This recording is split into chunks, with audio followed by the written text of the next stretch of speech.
പതിവായിട്ട് നടക്കാൻ പോയാൽ ശരീരഭാരം കുറയുമോ? ഇന്ന് നമുക്ക് ശരീരഭാരം കുറയ്ക്കുന്നതിനും വ്യായാമത്തിനും വേണ്ടി 90% ആൾക്കാരും ചെയ്യുന്നത് നടക്കാൻ പോകലാണ്.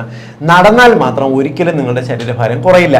അമിതവണ്ണമുള്ള ഒരാൾ ദിവസവും നടക്കുന്നുണ്ടെങ്കിൽ അവർക്ക് നടുവേദനയും മുട്ടുവേദനയും വരുമെന്നല്ലാതെ അവർ ഉദ്ദേശിക്കുന്ന ബെനിഫിറ്റ് കിട്ടില്ല. കാരണം 1 കിലോമീറ്റർ നമ്മൾ സാധാരണ സ്പീഡിൽ നടന്നു കഴിഞ്ഞാൽ ഏകദേശം 40 കാലറി ഊർജ്ജം മാത്രമേ കത്തിപ്പോകത്തുള്ളൂ.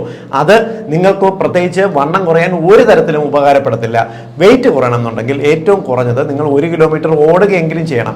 നമ്മൾ മിതമായിട്ടുള്ള സ്പീഡിൽ 1 കിലോമീറ്റർ ഓടുന്നുണ്ടെങ്കിൽ ഏകദേശം 70 മുതൽ 100 കാലറി വരെ ഓട്ടത്തിൽ ശരീരത്തിൽ നിന്നും ബേൺ ആകുകയും ഇത് ശരീരഭാരം കുറയ്ക്കാൻ സഹായിക്കുകയും ചെയ്യും.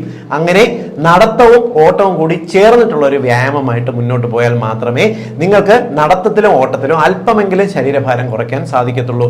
മാത്രമല്ല നിങ്ങളുടെ കാലിലെ മസിലുകൾ, പ്രത്യേകിച്ച് കാഫ് മസിലുകളുടെ വ്യായാമം ചെയ്യുന്നത് നിങ്ങൾക്ക് ഇൻസുലിൻ റെസിസ്റ്റൻസ് എന്ന് പറയുന്ന ഒരു അവസ്ഥ കുറയ്ക്കുകയും നിങ്ങളുടെ ശരീരഭാരം കുറയ്ക്കാൻ നന്നായിട്ട് സഹായിക്കുകയും ചെയ്യും.